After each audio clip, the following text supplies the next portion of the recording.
Hallelujah. Praise the Lord. ಕರ್ತನ ಪರಿಶುದ್ಧ ನಾಮಕ್ಕೆ ಸ್ತೋತ್ರವಾಗಲಿ. 20th day of our fasting prayer. 20ನೇ ದಿವಸದ ಉಪವಾಸ ಪ್ರಾರ್ಥನೆಯಲ್ಲಿ ನಾವಿದ್ದೇವೆ. Yesterday we began to meditate on the will of God. ಈ ದಿವಸ ನಾವು ದೇವರ ಚಿತ್ತದ ವಿಚಾರವಾಗಿ ಧ್ಯಾನ ಮಾಡೋದಕ್ಕೆ ಪ್ರಾರಂಭ ಮಾಡಿದೆವು. So we learned what happens if we don't know the will of God. ದೇವರ ಚಿತ್ತವನ್ನ ನಾವು ಅರಿಯದೆ ಹೋದರೆ ನಮ್ಮ ಚಿತ್ತದಲ್ಲಿ ಏನು ನಡೀತಿದೆ ಅನ್ನೋದನ್ನ ಅರ್ಥ ಮಾಡಿಕೊಂಡಿದ್ದೇವೆ. Number one, ಮೊದಲನೇದಾಗಿ if you don't know the will of God, ನಿಮಗೆ ದೇವರ ಚಿತ್ತ ಗೊತ್ತಿಲ್ಲ ಎನ್ನುವುದಾದರೆ it would be difficult to pray according to the will of God. ದೇವರ ಚಿತ್ತದ ಪ್ರಕಾರವಾಗಿ ಪ್ರಾರ್ಥನೆ ಮಾಡುವುದಕ್ಕೆ ನಿಮಗೆ ಕಷ್ಟವಾಗ್ತದೆ. If you don't know the will of God, ದೇವರ ಚಿತ್ತ ನಿಮಗೆ ಏನೊಂದು ಗೊತ್ತಿಲ್ಲದೆ ಹೋದರೆ you may fail when you are tempted to sin. ನೀವು ಯಾವಾಗ ಸೈತಾನನು ನಿಮ್ಮನ್ನ ಪಾಪಕ್ಕೆ ಪ್ರೇರೇಪಿಸುತ್ತಾನೋ ಆವಾಗ ನೀವು ಸೋತು ಹೋಗಬಹುದು. Number three, ಮೂರನೇದಾಗಿ our safety, our blessing and our wealth are inside the will of God. ನಮ್ಮ ಸುರಕ್ಷತೆ, ನಮ್ಮ ಐಶ್ವರ್ಯ, ನಮ್ಮ ಎಲ್ಲವೂ ಕೂಡ ಆ ದೇವರ ಚಿತ್ತದ ಒಳಗಡೆ ಇದೆ. When you know the will of God, ದೇವರ ಚಿತ್ತವನ್ನು ನಾವು ಯಾವಾಗ ಅರಿತುಕೊಳ್ಳುತ್ತೇವೋ we can live in obedience to His will. ನಾವು ಆತನ ಚಿತ್ತದ ಪ್ರಕಾರವಾಗಿ ವಿಧೇಯರಾಗಿ ಜೀವಿಸಬಹುದು. Number five, ಐದನೇದಾಗಿ if you don't walk in agreement with the will of God, ನಾವು ಒಂದು ವೇಳೆ ದೇವರ ಚಿತ್ತದ ಜೊತೆ ಒಡಂಬಡಿಕೆ ಮಾಡಿಕೊಂಡು ನಡೆಯದೆ ಹೋದರೆ we expose ourselves so that the devil can swing into our life and attack us. ನಮ್ಮನ್ನೇ ನಾವು ತೋರಿಸಿಕೊಳ್ಳುವವರಾಗಿರುತ್ತೇವೆ. ಇದರಿಂದ ಸೈತಾನನು ನಮ್ಮ ಮೇಲೆ ಆಕ್ರಮಣ ಮಾಡುವುದಕ್ಕೆ ಸುಲಭವಾಗುತ್ತದೆ. Now today let's learn the sixth reason. ಇವತ್ತಿನ ದಿವಸ 6ನೇ ಕಾರಣವನ್ನು ನಾವು ಕಲಿತುಕೊಳ್ಳೋಣ. If you don't know the will of God, ದೇವರ ಚಿತ್ತ ನಿಮಗೆ ಗೊತ್ತಿಲ್ಲದೆ ಇರುವುದಾದರೆ the devil accuses before God. ಸೈತಾನನು ನಮ್ಮ ವಿರುದ್ಧವಾಗಿ ದೇವರ ಮುಂದೆ ದೂರು ಹೇಳುವ Just ಆತನಾಗಿದ್ದಾನೆ. when we are living outside of the will of God, ನಾವು ದೇವರ ಚಿತ್ತವನ್ನ ಬಿಟ್ಟು ಜೀವಿತ ಮಾಡುವಾಗ the devil has the authority to bring complaints against us before God. ದೇವರ ಮುಂದೆ ಸೈತಾನನು ನಮ್ಮ ವಿರುದ್ಧವಾಗಿ ದೂರುಗಳನ್ನ ತೆಗೆದುಕೊಂಡು ದೂರನ್ನು ಹೇಳುತ್ತಾನೆ. If you read in the book of Zechariah, ನೀವು ಜಕರ್ಯ ಪುಸ್ತಕದಲ್ಲಿ ಓದುವುದಾದರೆ chapter 3 verse number 1, ಅಧ್ಯಾಯ 3ನೇ ಅಧ್ಯಾಯ 1ನೇ ವಚನ, Zechariah sees a vision that is happening in the realm, in the spiritual realm. ಜಕಾರ್ಯನು ಆತನು ಆತ್ಮಿಕ ಮಂಡಲದಲ್ಲಿ ಒಂದು ದರ್ಶನವನ್ನ ಆತನು ನೋಡ್ತಿದ್ದಾನೆ. He's seeing what's happening before God and before our high priest Joshua. ಮಹಾಯಾಜಕನಾದ ಯೆಹೋಶುವನ ಮುಂದೆ ಮತ್ತು ದೇವರ ಮಧ್ಯದಲ್ಲಿ ನಡೆಯುತ್ತಿರುವ ಕಾರ್ಯವನ್ನು ಗಮನಿಸುತ್ತಿದ್ದಾನೆ. This is not that Joshua who stopped the sun and the moon.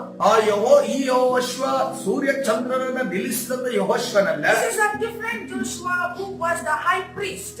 ಈತನು ಯೆಹೋಶುವನಾಗಿದ್ದಾನೆ, ಆದ್ರೆ ಈತನು ಮಹಾಯಾಜಕನಾದ ಯೆಹೋಶುವನಾಗಿದ್ದಾನೆ. Let's read what was the vision that he saw in the spiritual realm. ಪ್ರವಾದಿಯಾದ ಜಕಾರ್ಯನು ಆತನ ಆತ್ಮಿಕ ಮಂಡಲದಲ್ಲಿ ಆತನು ಏನನ್ನು ದರ್ಶನ ನೋಡ್ತಿದ್ದಾನೆ ಅನ್ನೋದನ್ನ ಈ ಸಮಯದಲ್ಲಿ ಓದಿಕೊಳ್ಳೋಣ. Let's read the word. Then he showed me Joshua the high priest standing before the angel of the Lord and Satan standing at his right hand to oppose him.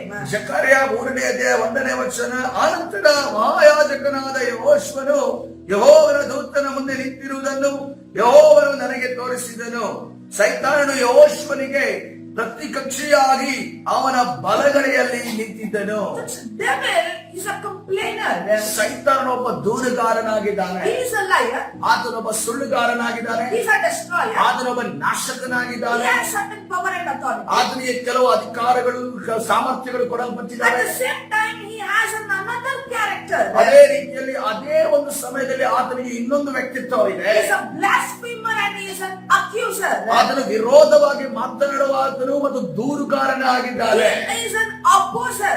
ಆತನು ವಿರೋಧವನ್ನು ವ್ಯಕ್ತಪಡಿಸುವವನಾಗಿದ್ದಾನೆ. When we are living out of God's will, ಯಾವಾಗ ದೇವರ ಚಿತ್ತವನ್ನ ಬಿಟ್ಟು ನಾವು ಜೀವಿತ ಮಾಡ್ತೇವೋ he has the authority to accuse us before God. ದೇವರ ಮುಂದೆ ನಮ್ಮನ್ನು ದೂರು ಹೇಳುವುದಕ್ಕೆ ಆತನಿಗೆ ಅಧಿಕಾರ ಇದೆ. If you are living, if your life is outside of God's will, ಒಂದು ವೇಳೆ ದೇವರ ಚಿತ್ತವನ್ನ ಬಿಟ್ಟು ನಿಮ್ಮ ಜೀವಿತದಲ್ಲಿ ಕಾರ್ಯಗಳು ಅಥವಾ ನೀವು ಜೀವಿಸುತ್ತಿರುವುದಾದರೆ he can accuse us before God. ದೇವರ ಮುಂದೆ ಆತನು ನಮ್ಮ ವಿರುದ್ಧವಾಗಿ ದೂರು ಹೇಳಬಹುದು. He stops us from being blessed. ನಾವು ಆಶೀರ್ವಾದದಿಂದ ಜೀವಿಸುವುದಕ್ಕೆ ಆತನು ತಡೆ ಮಾಡುತ್ತಾನೆ. Just today, ಇವತ್ತಿನ ದಿವಸ if you are living outside of the God's will, ಒಂದು ವೇಳೆ ದೇವರ ಚಿತ್ತವನ್ನ ಬಿಟ್ಟು ನೀವು ಜೀವಿತ ಮಾಡುತ್ತಿರುವುದಾದರೆ the devil has all the authority to oppose you and stop you from being blessed. ಸೈತಾನನಿಗೆ ನಿಮ್ಮ ವಿರುದ್ಧವಾಗಿ ನಿಂತು ವಿರೋಧಿಸುವುದಕ್ಕೆ, ನಿಮ್ಮ ಆಶೀರ್ವಾದವನ್ನು ತಡೆಯುವುದಕ್ಕೆ ಆತನಿಗೆ That's ಅಧಿಕಾರವಿರುತ್ತದೆ. why you need to come inside of the God's will. ಅದಕ್ಕೋಸ್ಕರವಾಗಿ ದೇವರ ಚಿತ್ತದ ಒಳಗಡೆ ನೀವು ಬರಬೇಕಾಗಿದೆ. The seventh reason. ಏಳನೇ ಒಂದು ಕಾರಣ, See, God cannot do anything outside of His will. ದೇವರು ಆತನ ಚಿತ್ತದ ವಿರುದ್ಧವಾಗಿ ಅಥವಾ ಚಿತ್ತವನ್ನ ಬಿಟ್ಟು ಏನನ್ನು ಮಾಡಲು ಸಾಧ್ಯವಿಲ್ಲ. We need to have this understanding. ಇದನ್ನ ನಾವು ಮನಸ್ಸಿನಲ್ಲಿ ಅಥವಾ ಅರ್ಥ ಮಾಡಿಕೊಳ್ಳಬೇಕಾಗಿದೆ. Sometimes we pray for certain things and we don't receive answers from God. ನಾವು ದೇವರಲ್ಲಿ ಕೆಲವು ವಿಚಾರಗಳಿಗೋಸ್ಕರ ಪ್ರಾರ್ಥನೆ ಮಾಡ್ತೇವೆ, ಆದ್ರೆ ಅದಕ್ಕೆ ನಾವು ಉತ್ತರವನ್ನು ಕಂಡುಕೊಳ್ಳೋದಿಲ್ಲ. Sometimes it seems very good that this prayer is good. ಈ ಪ್ರಾರ್ಥನೆ ಅಥವಾ ಈ ಪ್ರಾರ್ಥನೆ ಮಾಡುವಂತ ಕಾರಣ ಬಹಳ ಒಳ್ಳೆಯದೇ ನಮಗನಿಸುತ್ತದೆ. But we need to understand whether it's in the will of God. ಆದ್ರೆ ನಾವು ಆವಾಗ ಒಂದನ್ನು ನಾವು ಅರ್ಥ ಮಾಡಿಕೊಳ್ಳಿ, ಇದು ದೇವರ ಚಿತ್ತದಲ್ಲಿ ಇದೆಯಾ ಅನ್ನೋದನ್ನ ನಾವು ಅರ್ಥ The ಮಾಡಿಕೊಳ್ಳಬೇಕು. Bible says in James chapter 4 verse number 3. ಸತ್ಯವೇದದಲ್ಲಿ ಯಾಕೋಬನ ಪತ್ರಿಕೆ 4ನೇ ಅಧ್ಯಾಯ 3ನೇ ವಚನವನ್ನು ನೋಡುವಾಗ The Bible, the word is so clear. ಅಲ್ಲಿ ಸತ್ಯವೇದ ವಾಕ್ಯ ಬಹಳ ಸ್ಪಷ್ಟವಾಗಿದೆ. It says you ask and do not receive.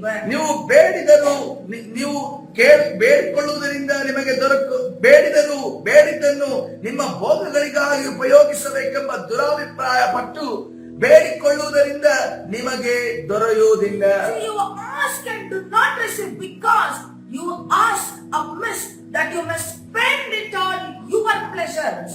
ನೀವು ಬೇಡಿದ್ದನ್ನು ನಿಮ್ಮ ಭೋಗಗಳಿಗಾಗಿ ಉಪಯೋಗಿಸಬೇಕೆಂಬ ದುರಾಭಿಪ್ರಾಯ ಪಟ್ಟು ಬೇಡಿಕೊಳ್ಳುವುದರಿಂದ ನಿಮಗೆ ದೊರೆಯುವುದಿಲ್ಲ. See, we cannot receive answers to our prayers if it is outside of the will of God. ನಿಮ್ಮ ಪ್ರಾರ್ಥನೆ ದೇವ ಚಿತ್ತವನ್ನ ಬಿಟ್ಟು ಇರೋದಾದರೆ ಆ ಒಂದು ಪ್ರಾರ್ಥನೆಗೆ ನಾವು ಉತ್ತರವನ್ನು ಕಂಡುಕೊಳ್ಳಲು ಸಾಧ್ಯವಿಲ್ಲ. Your prayers are for your pleasures. ನಿಮ್ಮ ಪ್ರಾರ್ಥನೆ ನಿಮ್ಮ ಭೋಗಗಳಿಗೋಸ್ಕರ ಇರುವುದಾದರೆ, It is for your glory. ನಿಮ್ಮ ಮಹಿಮೆ ಅಂದ್ರೆ ನಿನ್ನ ಒಂದು ಮಹಿಮೆಗೋಸ್ಕರ ಇರುವುದಾದರೆ, It is for your name's sake. ನಿಮ್ಮ ಒಂದು ನಾಮ ಮಹಿಮೆಗೋಸ್ಕರ, ನನ್ನ ನಾಮ ಪ್ರಸಿದ್ಧತೆ ಬರಲಿ ಎಂದು ಬಯಸುವುದಾದರೆ It's out of God's will. ಅದು ದೇವರ ಚಿತ್ತದ ಹೊರಗಡೆ ಇರುವಂತದ್ದಾಗಿದೆ. Maybe some of you who are watching us online, ನಮ್ಮನ್ನ ಆನ್ಲೈನ್ ಅಲ್ಲಿ ಈ ದಿವಸ ನೀವು ನೋಡ್ತಿರಬಹುದು. maybe you are asking for ministry. ನೀವು ಸೇವೆಗೋಸ್ಕರ ನೀವು ಕೇಳುತ್ತಿರಬಹುದು. But if it is for your glory, for your pleasure, for your name's sake, ನೀವು ಸೇವೆಯನ್ನ ಮಾಡುವಂತ ವಿಚಾರ ಅದು ನಿಮ್ಮ ನಾಮ, ನಿಮ್ಮ ಹೆಸರು ವಾಸಿಯಾಗುವುದಕ್ಕೆ ಪ್ರಸಿದ್ಧತೆಗೋಸ್ಕರ ನೀವು ನೆನೆಸಿ ಪ್ರಾರ್ಥನೆ ಮಾಡುತ್ತಿರುವುದಾದರೆ, anything that you ask for your glory, ನಿಮ್ಮ ಮಹಿಮೆಗೋಸ್ಕರವಾಗಿ ಏನೇ ನೀವು ದೇವರಲ್ಲಿ it ಕೇಳಿಕೊಳ್ಳುವುದಾದರೆ is out of God's will. ಅದು ದೇವರ ಚಿತ್ತದ ಹೊರಗಡೆ ಇದೆ ಎಂದು ಅರ್ಥ. The Bible says, ಸತ್ಯದ ರೀತಿಯಲ್ಲಿ ಹೇಳ್ತಾ ಇದೆ, you ask and you do not receive. ನೀವು ಕೇಳಿಕೊಳ್ತೀರಿ, ಬೇಡಿಕೊಳ್ತಿದ್ದೀರಿ, ಆದರೆ ನೀವು ಅದನ್ನು ಹೊಂದಿಕೊಳ್ಳುತ್ತಾ ಇಲ್ಲ. That's why we need to understand God, understand the nature of God, understand the will of God. ಅದಕ್ಕೋಸ್ಕರವಾಗಿ ನಾವು ದೇವರನ್ನ ಅರ್ಥ ಮಾಡಿಕೊಳ್ಳಬೇಕು, ದೇವರ ಸ್ವಭಾವವನ್ನು ಅರ್ಥ ಮಾಡಿಕೊಳ್ಳಬೇಕು, ದೇವರ ಒಂದು ಚಿತ್ತವನ್ನು ನಾವು ಅರ್ಥ ಮಾಡಿಕೊಳ್ಳಬೇಕಾಗಿದೆ. Let's get into the eighth reason. ಈ ಸಮಯದಲ್ಲಿ 8ನೇ ಕಾರಣಕ್ಕೆ ಹೋಗೋಣ. If you are outside of the will of God, ನೀವು ದೇವರ ಚಿತ್ತವನ್ನು ಬಿಟ್ಟು ಜೀವಿಸುತ್ತಿರುವುದಾದರೆ you cannot fulfill your destiny.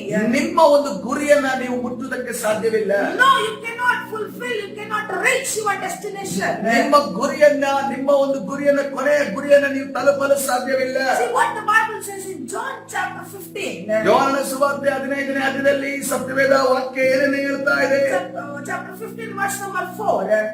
ಯೋಹಾನನ ಸುವಾರ್ತೆ 15ನೇ ಅಧ್ಯಾಯ 14ನೇ ವಚನ. Jesus says, ಯೇಸು ಕ್ರಿಸ್ತರು ಈ ರೀತಿಯಲ್ಲಿ ಹೇಳುತ್ತಿದ್ದಾರೆ, abide in me. ನೀವು ನನ್ನಲ್ಲಿ ನೆಲೆಗೊಂಡಿರ್ರಿ. What is the meaning of abiding in God?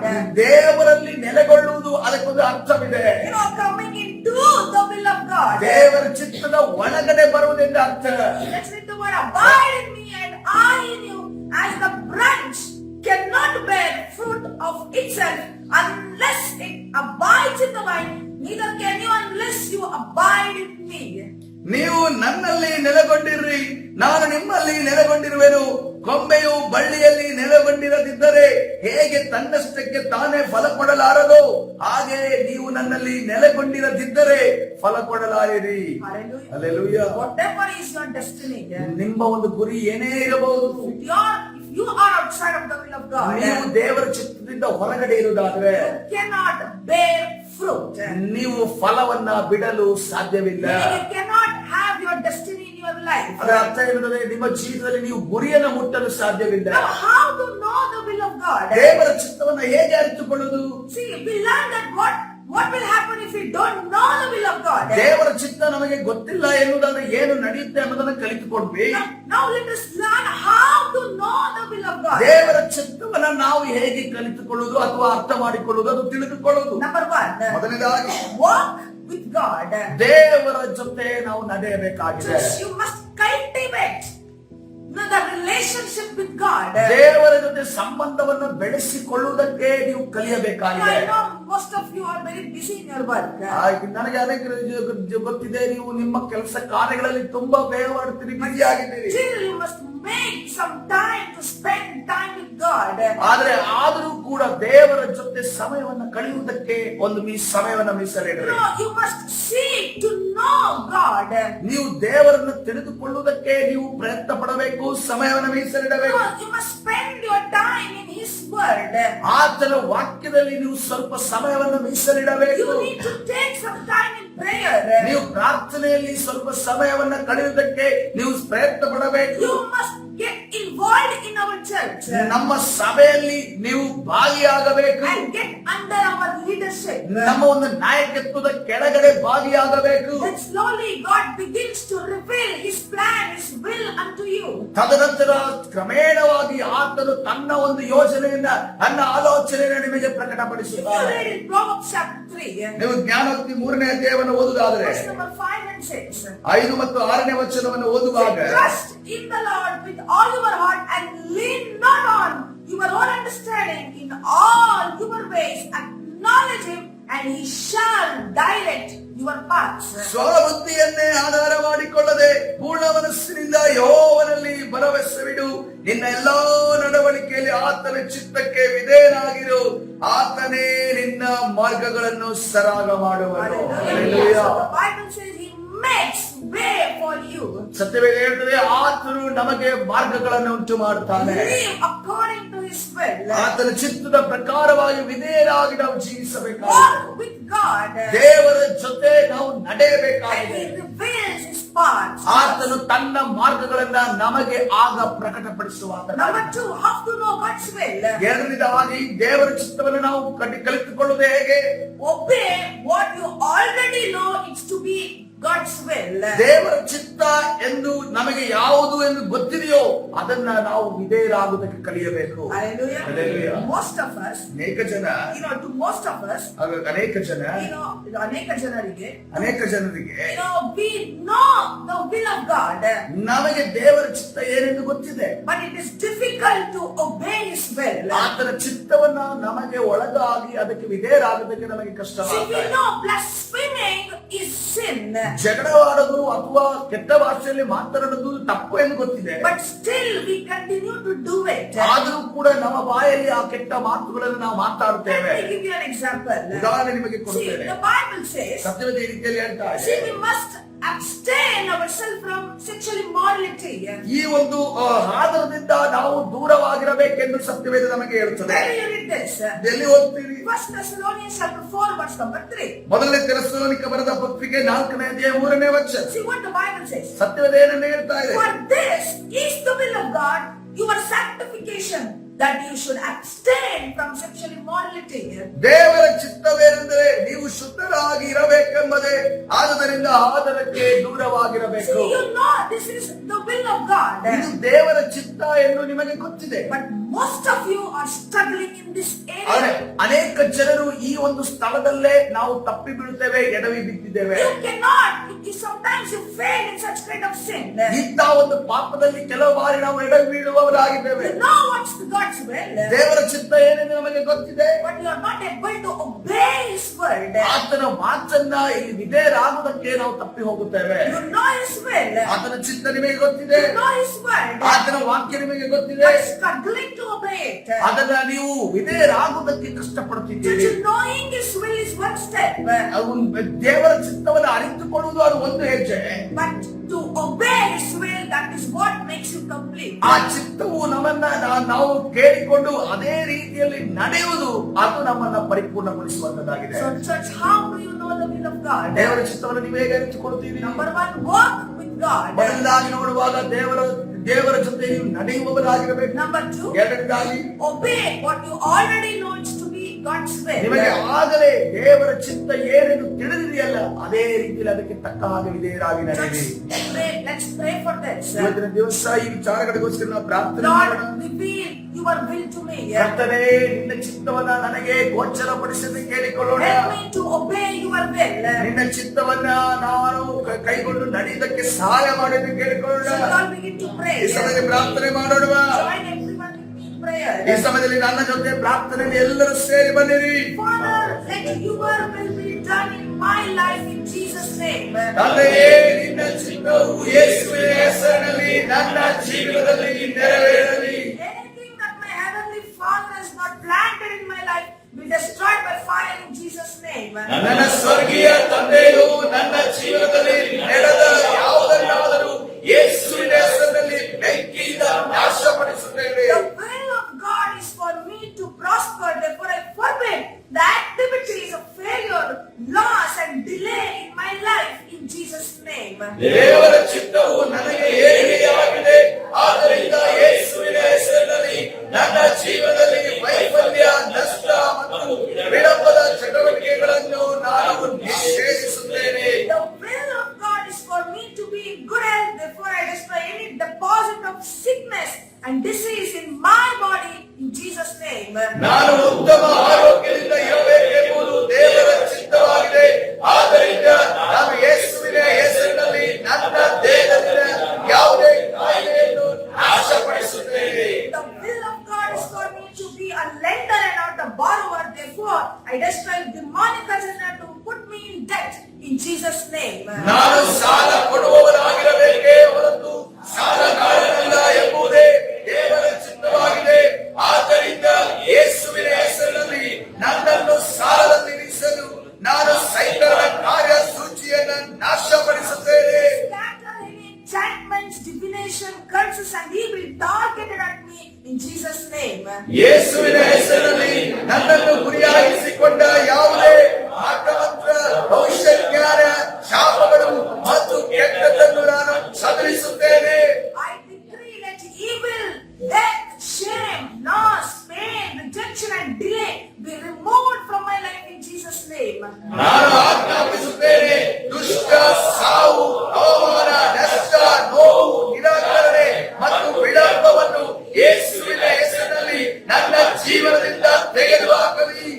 Weapon that is formed against me shall not prosper, and I condemn any tongue that is risen against me in Jesus' name. ನನ್ನ ವಿರುದ್ಧ ರಚಿಸಲಾದ ಯಾವುದೇ ಆಯುಧವು ಏಳಿಗೆಯಾಗುವುದಿಲ್ಲ ಮತ್ತು ಯೇಸುವಿನ ಹೆಸರಿನಲ್ಲಿ ನನ್ನ ವಿರುದ್ಧ ಎದ್ದಿರುವ ಯಾವುದೇ ನಾಲಿಗೆಯನ್ನು ನಾನು ಖಂಡಿಸುತ್ತೇನೆ. Lord, empower me to do your will and to expand your kingdom on earth in Jesus' name. ಕರ್ತನೇ, ನಿನ್ನ ಚಿತ್ತವನ್ನು ಮಾಡಲು ಮತ್ತು ಯೇಸುವಿನ ಹೆಸರಿನಲ್ಲಿ ಭೂಮಿಯ ಮೇಲೆ ನಿನ್ನ ರಾಜ್ಯವನ್ನು ವಿಸ್ತರಿಸಲು ನನಗೆ ಅಧಿಕಾರ ಕೊಡು. Hallelujah. In Jesus' name we pray. ಯೇಸುವಿನ ನಾಮದಲ್ಲಿ ಪ್ರಾರ್ಥಿಸುತ್ತೇನೆ ತಂದೆಯೇ. Amen. Amen. Hallelujah. God bless everyone according to this word of God. ದೇವರ ವಾಕ್ಯದ ಪ್ರಕಾರವೇ ನಿಮ್ಮನ್ನೆಲ್ಲರನ್ನು ಆಶೀರ್ವದಿಸಲಿ. Go to John chapter 15 verse number 4. ಯೋಹಾನನ ಸುವಾರ್ತೆ 15ನೇ ಅಧ್ಯಾಯ 4ನೇ ವಚನ. And Proverbs chapter 3 verse number 5 and 6. ಅದೇ ರೀತಿಯಲ್ಲಿ ಜ್ಞಾನೋಕ್ತಿ 3ನೇ ಅಧ್ಯಾಯ 5, 6ನೇ ವಚನದ ಪ್ರಕಾರವಾಗಿ ದೇವರು ನಿಮ್ಮನ್ನೆಲ್ಲರನ್ನು ಆಶೀರ್ವದಿಸಲಿ.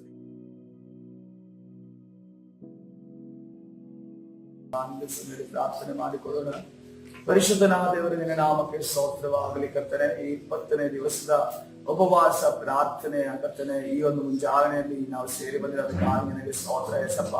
ಕರ್ತನೆ, ಇವತ್ತಿನ ಉಪವಾಸ ಪ್ರಾರ್ಥನೆ ಯಶಸ್ಸುಗೊಳಿಸೋದಕ್ಕಾಗಿ ಸ್ತೋತ್ರ, ಅದಕ್ಕಾಗಿ ನಿನಗೆ ಸ್ತೋತ್ರ ಮಾಡ್ತೇವೆ. ಇವತ್ತಿನ ದಿವಸ ನಿನ್ನ ಚಿತ್ತ ಕರ್ತನೆ ಈ ಬಿಟ್ಟು ನಡೆಯುವಾಗ ಏನೇನು ನಡೆಯುತ್ತದೆ, ನಿನ್ನ ಚಿತ್ತವನ್ನ ಹೇಗೆ ತಿಳಿದುಕೊಳ್ಳುವುದನ್ನು ನಾವು ಅರ್ಥ ಮಾಡಿಕೊಂಡಿದ್ದೇವೆ ರಾಜ. ಈ ವಾಕ್ಯವನ್ನ ಇಲ್ಲೇ ಬಿಡದೆ ನಾವು ಬರೆದಿರುವ ವಾಕ್ಯಗಳನ್ನ ಮನೆಯಲ್ಲಿ ಕರ್ತನೆ ತೆಗೆದುಕೊಂಡು ಒಂದು ಸಾರಿ ತೆಗೆದು ಕರ್ತನೆ ನೋಡಿ ಸ್ವಾಮಿ, ದೇವರು ನನಗೆ ಏನನ್ನ ಹೇಳಿದ್ದಾನೆ ಅನ್ನೋದನ್ನ ಗಮನಿಸುವ ಹಾಗೆ, ಧ್ಯಾನ ಮಾಡುವ ಹಾಗೆ, ನಮ್ಮ ಜೀವಿತದ ಕರ್ತನೆ ಸಂಪೂರ್ಣ 24 ಗಂಟೆಗಳಲ್ಲಿ ಸ್ವಲ್ಪ ಸಮಯವನ್ನ ನಿನ್ನ ಪ್ರಾರ್ಥನೆಯಲ್ಲಿ, ಸ್ವಲ್ಪ ಸಮಯವನ್ನ ನಿನ್ನ ವಾಕ್ಯ ಧ್ಯಾನದಲ್ಲಿ, ಸ್ವಲ್ಪ ಸಮಯವನ್ನ ಕರ್ತನೆ ನಿನ್ನ ಆರಾಧನೆಯಲ್ಲಿ ಕಳೆಯುವಾಗ ನಮಗೆ ಸಹಾಯದಸ್ತವನ್ನ ಚಾಚರಿಸಪ್ಪ.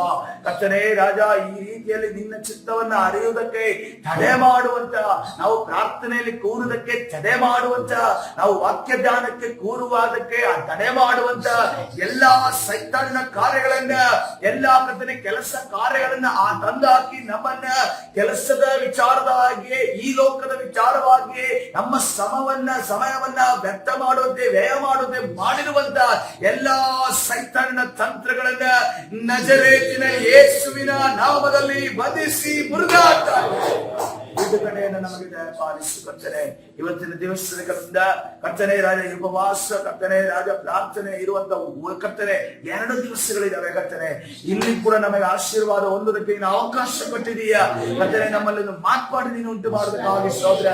ಯಾವ ರೀತಿಯಲ್ಲಿ ಮನಸ್ಸೇ ಕರ್ತನೆ ರಾಜ ಕರ್ತನೆ ಆ ದುಷ್ಟ ದೇಶದಲ್ಲಿ ಕಾರಾಗೃಹದಲ್ಲಿ ಮಾನಸಾಂತರ ಹೊಂದಿದಾಗ ಅದರಿಗೆ ಮತ್ತೆ ಸಿಂಹಾಸನ ಕೊಟ್ಟಲ್ಲ ಕರ್ತನೆ.